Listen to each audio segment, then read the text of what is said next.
Hey, this is Alexis Percival with the Vinquisition. I am here in the state of Oaxaca in San Agustinillo at Agusti Vino. And I was interested to come by here because we are not in a wine producing region at all. We're actually pretty far south. And but what people don't know is that Mexico actually produces a really large amount of wine. Most of it is much northern from here. But there's a long winemaking tradition, and I love that even down here in the south, there are shops and businesses that are supporting it, and obviously there are tourists here who are willing to put their money where their mouth is and support the local economy, because generally the Mexican population, you're going to drink beer, mezcal, and tequila are far more popular, but certainly the New York market, we are like super interested to see what's new and upcoming. So while I'm interested in what's new and upcoming in the Mexican natural wine market, I think we should do a little deep dive into the longer history of Mexican wine production, as we're going to see inside here at the store. Okay, we're inside our store now, and I'm here with the owner, Francine, who is Quebecois. And literally, I stumbled across this place because I'm so fascinated by this awesome wine shop right in this tiny little town. But also that when I discovered what was being featured here, it wasn't just the usual suspects that are targeting a tourism market. There's a good representation of Mexican wines as well. Why? Well, I think it's necessary to have Mexican wine here because, mostly tourists that come to buy wine, and they want to taste Mexican wine, of course. So it's for me important to be able to provide them with good wine, with Mexican wine. Yeah. Do they seem surprised? Yes, a bit. First thing you would say is the price.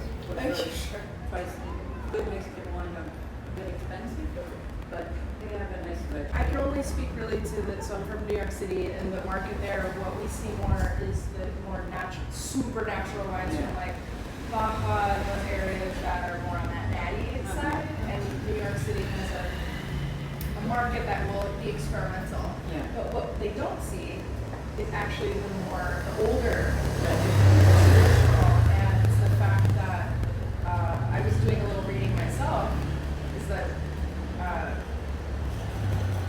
before Mexico was Mexico, you had immigrants from France, Italy, and certainly Spain is the longest one, bringing over vines for a really long time. And one of the wines, I think the one we're going to taste, is the oldest winery in the Americas. Right. So I looked up that fact before I walked in here, and by chance, she has the wine here. So I've never had it before, and I'm excited. It's really a good wine. They have many different types. They have the Reserva, the basic one, but it's quite nice. Yeah. First winemaker in North America. That's wonderful. It comes from 15 something. It's like 1597 or something crazy. Something like that. Yeah. Which is amazing. Yeah. So let's drink. There are three types of grapes: Cabernet Sauvignon, Merlot, and Tempranillo. Interesting. So it's like a Bordeaux Spanish combo. I'm curious about that. Yeah. So it's only 13.7%. So I think that there's a perception that we think Mexico's hot, and so the wines are going to be hot. But the more I was reading about it well, certainly there's desert climates, so you have big diurnal shifts between day and night temperatures to restore the freshness. But there's so many microclimates. Yeah. It's like saying America is like this. Yeah. It's stupid, right? It's like saying Mexico wine is like this. Yeah. So the more I was looking into it, I was like, wow, there's many different regions now where they produce wine. And also what I was reading was how, because you have mountain ranges that have snow or you have irrigation, which we just think of it being like hot and dry. I think of it being hot and dry. That's the idea we have. Right, but actually I think that there's a lot more, I would say potential, but it's not potential, it's already. All right, let's drink.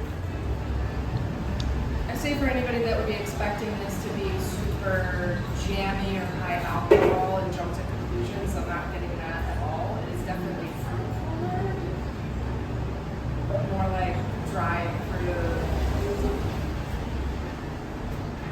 Pretty resolved, little herbal, simple. There's definitely things.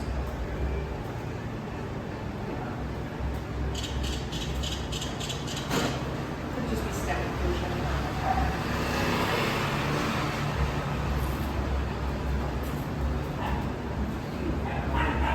Yeah, it's delicious. It is delicious. Yeah. So I don't know a huge amount about this winery. Like I think people, forgive me, I'm gonna on-burn a little bit.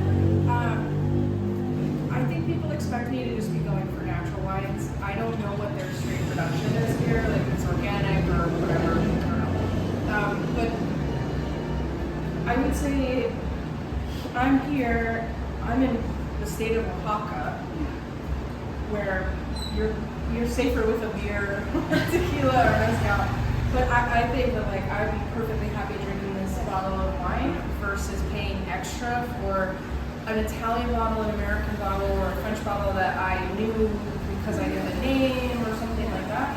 This is a better value and nothing strange about it in terms of like, oh, I'm not gonna like it because it's Mexican wine.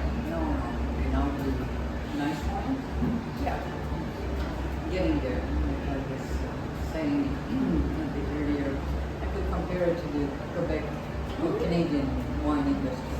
It's quite new for us, and we still have to work.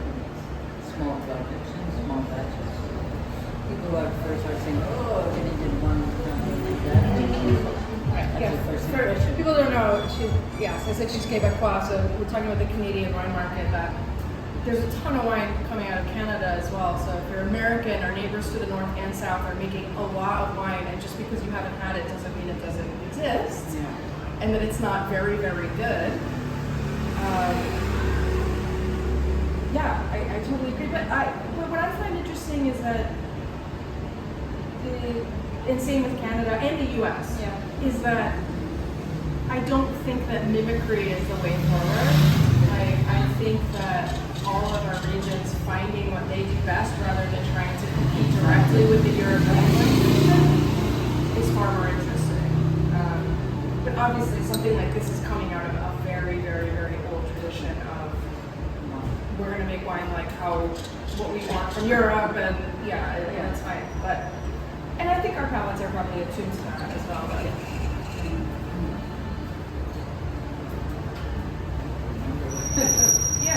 but I think mixed fermentation, as we were saying, that like we see there's quite a lot of Nebbiolo, there's Sangiovese.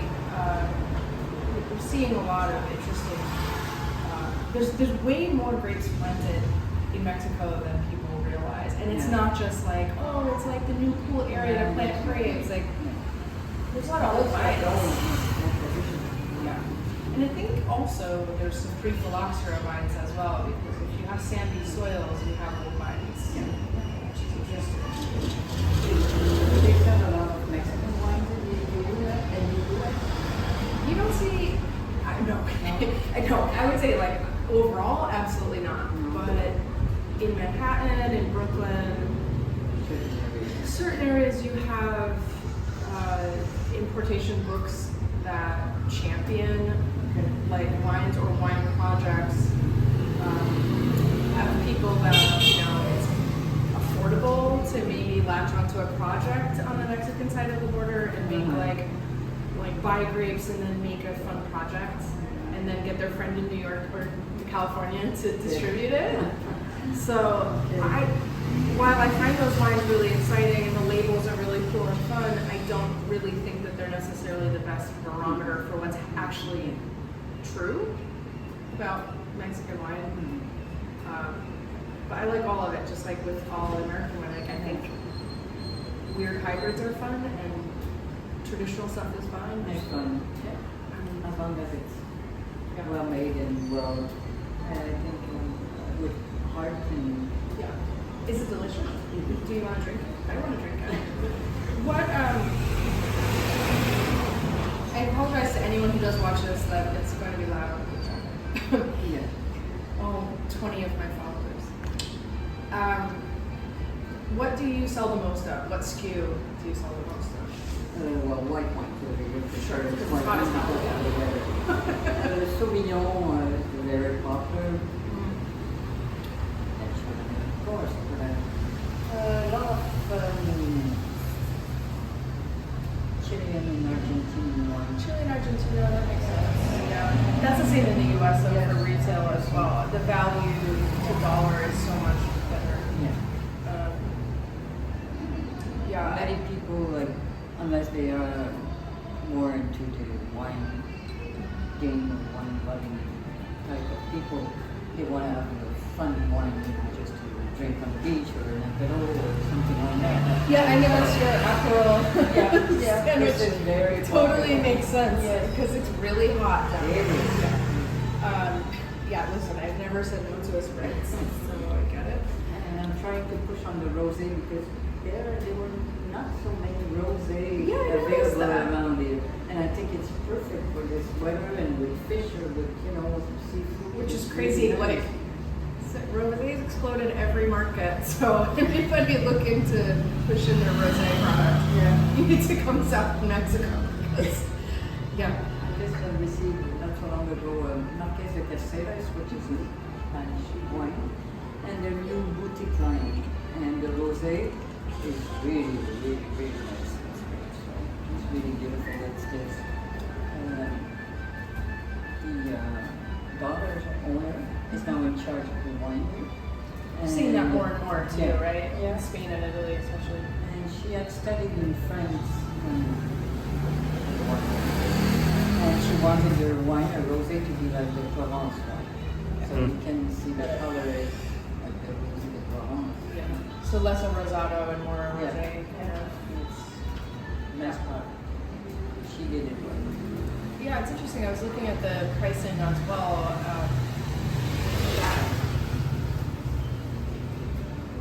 I think there's still a legacy, and I'm not an importer any longer. I have imported, but not to Mexico.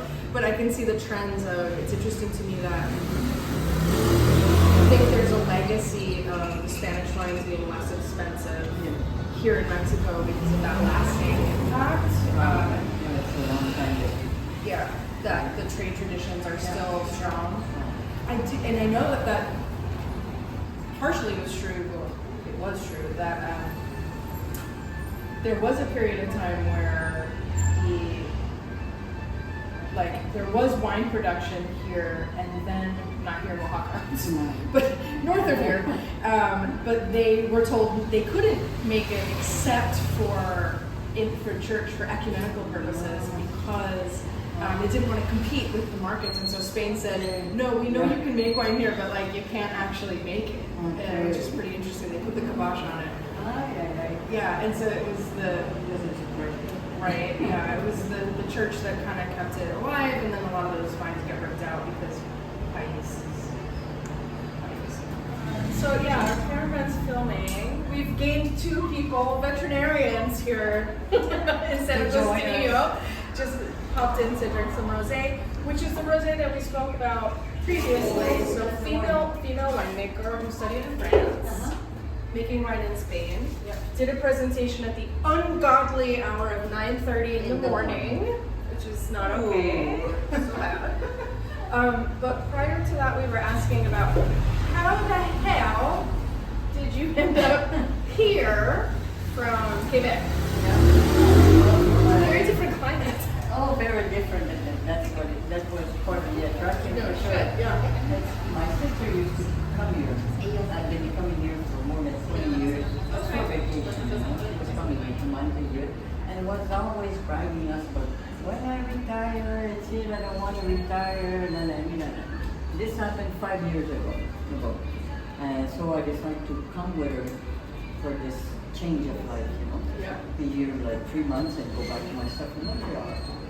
But then, I said, wow, that's quite a nice place. And Yeah, and Montreal's really cold.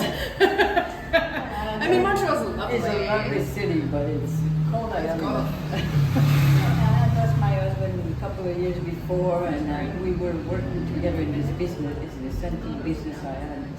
So I said, well, what I'm gonna do, shoveling the car and the backyard and Steps. you know, and big boxes, carrying boxes for The wine cases are the worst. Well, no, then it was antiques, so it was Right, furniture. right. or Well, you're still whatever. carrying boxes, but Yeah. you get help maybe from your friends. So I said, oh, okay, well, maybe I'll stay here with you, that would be nice. But I need to do something though. And wine was always a passion, so I said, but there's no wine around There's here. no wine in here. We need wine.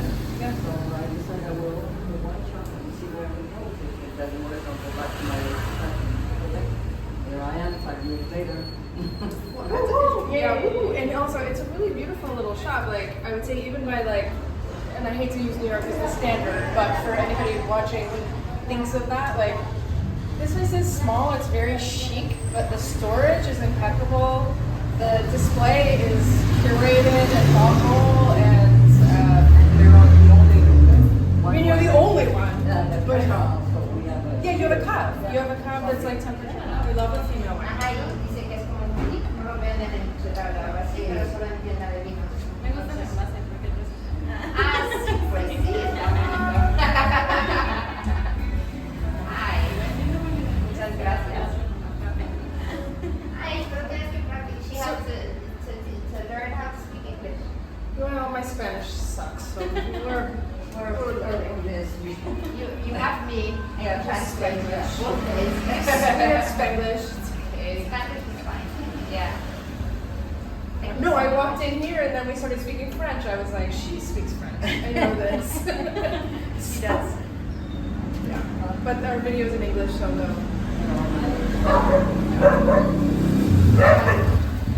See, speaking of August.